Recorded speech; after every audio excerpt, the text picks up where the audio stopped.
नमस्कार। मैं फूलचंद्र विश्वकर्मा, स्नातकोत्तर शिक्षक हिंदी, केंद्रीय विद्यालय क्रमांक 2, वायुसेना स्थल हलवारा से आरोह भाग 1 के गद्य खंड से पाठ आत्मा का ताप, इस पर अपने विचार लेकर प्रस्तुत हूँ।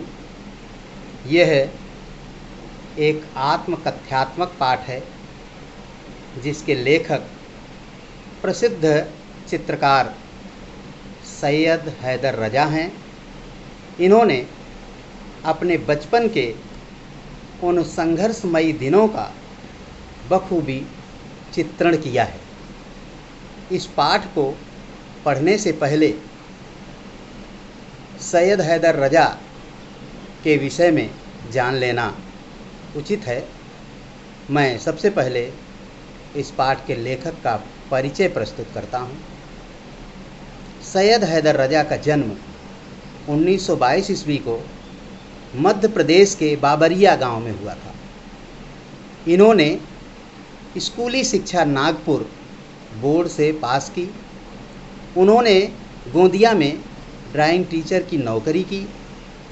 इन्होंने चित्रकला की शिक्षा नागपुर स्कूल ऑफ आर्ट्स व sir J school of arts Mumbai से प्राप्त की। इन्होंने भारत में अपनी कला की अनेक प्रदर्शनियां आयोजित की। इसके बाद 1950 ईस्वी में वे फ्रांसीसी सरकार की छात्रवृत्ति पर फ्रांस गए और वहां चित्रकला का अध्ययन किया। इन्होंने आधुनिक भारतीय कला को अंतर्राष्ट्रीय स्तर पर प्रतिष्ठित किया। उन्हें great officer of the order of arts and letters award से सम्मानित किया गया। सैयद हैदर रजा कलाकार तो हैं ही, साथ ही अच्छे लेखक भी हैं। इनके द्वारा लिखी हुई पुस्तक का नाम है आत्मा का ताप। ये एक आत्मकथा है जिनका कुछ अंश आपकी पुस्तक आरोह भाग 1 में संकलित है। आधुनिक भारतीय चित्रकला को जिन कलाकारों ने नया और आधुनिक मुहावरा दिया, उसमें सैयद हैदर रजा का नाम महत्वपूर्ण है। रजा सिर्फ इसी वजह से कला की दुनिया में आदरणीय नहीं हैं, बल्कि वे हुसैन व सूजा के समान महान कलाकार हैं जिन्होंने भारतीय चित्रकला को प्रसिद्धि दिलाई। इनमें हुसैन घुमक्कड़ी स्वभाव के कारण भारत में ही रहे, सूजा न्यूयॉर्क चले गए और रजा पेरिस में जाकर बस गए। इस तरह रजा की कला में भारतीय व पश्चिमी कला दृष्टियों का मेल हुआ। वे लंबे समय तक पश्चिम में रहे, वहाँ की कला की बारीकियों का अध्ययन किया। वे ठेठ रूप से भारतीय कलाकार थे। बिंदु उनकी कला रचना के केंद्र में है। उनकी कई कलाकृतियाँ बिंदु का रूपाकार हैं। यह बिंदु केवल रूपाकार नहीं है, बल्कि पारंपरिक भारतीय चिंतन का केंद्र बिंदु भी है। केंद्र बिंदु की तरफ इनका झुकाव इनके स्कूली शिक्षक नंदलाल झरिया ने कराया था। रजा की कला और व्यक्तित्व में उदारता है। इनकी कला में रंगों की व्यापकता और आध्यात्म की गहराई है। इनकी कला को भारत सहित दूसरे देशों में सराहा गया है। इन पर रुडॉल्फ वान लेडेन, पियरे गोदवेयर, गीति सेन, जाक लासे, मिशेल एम्बेयर आदि ने मोनोग्राम लिखे हैं। संक्षिप्त रूप से यह इस पाठ के लेखक सैयद हैदर रजा का संक्षिप्त जीवन परिचय है। अब मैं उनके इस पाठ का सारांश आपके सामने प्रस्तुत करता हूँ। यह पाठ रजा की आत्मकथ्यात्मक पुस्तक आत्मा का ताप का एक अध्याय है। इसका अंग्रेजी से हिंदी अनुवाद मधु बी जोशी ने किया है। इसमें रजा ने चित्रकला के क्षेत्र में अपने आरंभिक संघर्षों और सफलताओं के बारे में बताया है। एक कलाकार का जीवन संघर्ष और कला संघर्ष, उसकी सर्जनात्मक बेचैनी अपनी रचना में सर्वस्व झोंक देने का उनका जुनून, ये सभी चीज़ें रोचक शैली में बताई गई हैं। लेखक को स्कूल की परीक्षा के 10 में से 9 विषयों में विशेष योग्यता मिली तथा वह कक्षा में प्रथम आया। पिताजी के रिटायर होने के कारण उसे गोदिया में ड्राइंग टीचर की नौकरी मिली। शीघ्र ही उन्होंने मुंबई में जे स्कूल ऑफ आर्ट्स में अध्ययन के लिए मध्य प्रांत की सरकारी छात्रवृत्ति सितंबर 1943 में मिली। पद से त्यागपत्र देने के बाद वे मुंबई पहुँचे तो दाखिला बंद हो चुका था। छात्रवृत्ति वापस ले ली गई। सरकार ने अकोला में ड्राइंग अध्यापक की नौकरी देने की पेशकश की, परंतु वो वापस नहीं लौटे और मुंबई में ही रहने लगे। वहाँ एक्सप्रेस ब्लॉक स्टूडियो में डिजाइनर की नौकरी की तथा साल भर की मेहनत के बाद स्टूडियो के मालिक जलील व मैनेजर हुसैन ने उन्हें मुख्य डिजाइनर बना दिया। दिन भर काम करने के बाद वो पढ़ने के लिए मोहन आर्ट्स क्लब जाते। वह जैकब सर्कल में टैक्सी ड्राइवर के घर सोते थे। वो ड्राइवर रात में टैक्सी चलाता था और दिन में सोता था।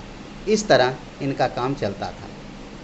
एक रात 9 बजे वो कमरे में पहुँचे तो वहाँ पुलिस वाला खड़ा था। पता चला कि वहाँ हत्या हुई है। वो घबरा गए और तुरंत पुलिस स्टेशन जाकर उन्होंने कमिश्नर से मिलकर सारी बात बताई। कमिश्नर ने बताया कि टैक्सी में किसी ने सवारी की हत्या कर दी थी। अगले दिन जलील साहब ने सारी कहानी सुनने के बाद उन्हें आर्ट डिपार्टमेंट में कमरा दे दिया। जलील साहब ने कई दिनों तक लेखक को देर रात तक स्केच बनाते हुए देखा था, जिससे प्रभावित होकर उन्होंने अपने फ्लैट का एक कमरा लेखक को दे दिया। लेखक अब पूरी तरह से अपने काम में डूब गया और 1948 ईस्वी में उसे बॉम्बे सोसाइटी का स्वर्ण पदक मिला। इस पुरस्कार को पाने वाला वह पहले कम आयु के कलाकार थे। 2 वर्ष बाद उन्हें फ्रांस सरकार की छात्रवृत्ति मिली।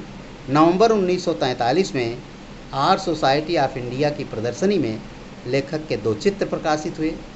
अगले दिन टाइम्स ऑफ इंडिया में कला समीक्षक रुडोल्फ वान लेडेन ने लेखक के चित्रों की तारीफ की। दोनों चित्र 40-40 रुपये में बिक गए। ये पैसे उनके महीने भर की कमाई से अधिक थे। लेखक को प्रोत्साहन देने वालों में वेनिस अकादमी के प्रोफेसर वाल्टर लैंगहैमर भी थे। उन्होंने उसे काम करने के लिए अपना स्टूडियो दे दिया। Way the times of India में आर्ट डायरेक्टर थे। लेखक दिन में बनाए हुए चित्र उन्हें दिखाता, उनका काम निखरता गया। लैंगहैमर उनके चित्र खरीदने लगे। 1947 ईस्वी में वो जे स्कूल ऑफ आर्ट्स का नियमित छात्र बन गए। 1947 व 48 में उनके ये 2 वर्ष बहुत कठिन रहे। पहले लेखक की माता व फिर पिता का देहावसान हो गया। देश में आज़ादी का उत्साह था, परंतु विभाजन की त्रासदी भी थी। लेखक युवा कलाकारों के साथ रहता था। उन्हें लगता था कि वे युवा पहाड़ हिला सकते हैं। सभी अपनी अपनी क्षमता के अनुरूप बढ़िया काम करने में जुट गए। लेखक 1948 ईस्वी में श्रीनगर जाकर चित्र बनाए। तभी कश्मीर पर कबायली हमला हुआ। हालांकि लेखक ने भारत में रहने का फैसला किया। वो बारामूला तक गए, जिसे घुसपैठियों ने ध्वस्त कर दिया था।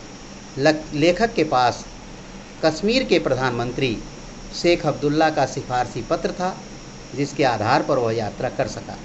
इस यात्रा में उनकी भेंट प्रख्यात फ्रेंच फोटोग्राफर हेनरी कार्तिये ब्रेसा से हुई। उसने लेखक के चित्रों की प्रशंसा की, परंतु उसमें रचना का अभाव बताया। उसने सेजा का काम देखने की सलाह दी। लेखक पर इसका गहरा प्रभाव हुआ। मुंबई जाकर उसने अलियांस फ्रांसे में फ्रेंच भाषा सीखी। 1950 में फ्रेंच दूतावास में सांस्कृतिक सचिव हुए और उन्हें वार्तालाप के बाद 2 वर्ष की छात्रवृत्ति भी मिली। लेखक 2 अक्टूबर 1950 को फ्रांस के मार्सेई पहुंचा। बम्बई में उनके काम करने की इच्छा थी। आत्मा का चढ़ा ताप लोगों को दिखाई देता था, लोग सहायता करते थे। वह युवा कलाकारों से कहते थे कि चित्रकला व्यवसाय नहीं, आत्मा की पुकार है। इसे अपना सर्वस्व देकर ही कुछ ठोस परिणाम लाया जा सकता है। केवल ज़हरा जफरी को काम करने की ऐसी लगन मिली। वह दमोह शहर के आसपास के ग्रामीणों के साथ काम करती है। लेखक ये संदेश देना चाहता है कि कुछ घटने के इंतज़ार में हाथ पर हाथ धरे न बैठे रहा जाए, खुद कुछ किया जाए। अच्छे संपन्न परिवारों के बच्चे काम नहीं करते, जबकि उसमें तमाम संभावनाएं हैं। लेखक उन संपन्न परिवारों के बच्चों को भी प्रोत्साहित करता है कि वह भी समाज और देश के लिए कुछ करें। लेखक बुखार से छटपटाता सा अपनी आत्मा को संतप्त किए रहता है। उसकी बात कोई बहुत महत्वपूर्ण नहीं है, परंतु उनमें काम करने का संकल्प है। गीता भी कहती है कि जीवन में जो कुछ है तनाव के कारण है। जीवन का पहला चरण बचपन एक जागृति है, लेकिन लेखक के लिए बम्बई का दौर ही जागृति चरण था। वो कहता है कि पैसा कमाना महत्वपूर्ण होता है, अंततः वह महत्वपूर्ण नहीं होता। उत्तरदायित्व पूरे करने के लिए पैसा जरूरी है, इसलिए लेखक पैसा कमाना चाहता है, पैसा कमाता भी है, परंतु वह उस पैसे का उपयोग समाज के लिए, देश के लिए और मानवता के लिए करता है। तो यह है लेखक के बचपन के दिनों के संघर्षों का एक लेखा जोखा है। और इस आत्मा के ताप में लेखक ये कहना चाहता है कि हमारे पास संभावनाएं तो हैं, परंतु कहीं न कहीं इच्छा शक्ति की कमी है। और यदि मनुष्य में इच्छा शक्ति है और वह काम करने के लिए यदि प्रेरित होकर आगे बढ़ता है, तो साधन का अभाव उसके काम में रुकावट नहीं डाल सकता।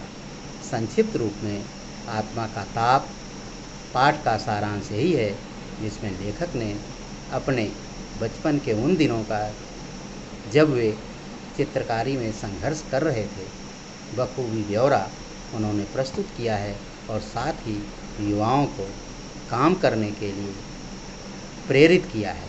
लगन और निष्ठा किसी भी कार्य के लिए बहुत ज़रूरी तत्व हैं, और यदि आत्मा में ये ताप चढ़ जाए तो कोई काम ऐसा नहीं है जो व्यक्ति नहीं कर सकता। आशा है कि आत्मा का ताप पाठ आप लोगों को समझ में आ गया होगा। यह है आत्मा का ताप। यदि हम सब में आए, यदि हमारे मन में भी काम करने की लगन हो, निष्ठा हो, ताप हो, तो हम हर काम कर सकते हैं। कोई भी काम हमारे लिए कठिन नहीं है, और काम करते हुए हम अपेक्षित सफलता भी प्राप्त कर सकते हैं। बहुत बहुत धन्यवाद, बहुत बहुत धन्यवाद। नमस्कार।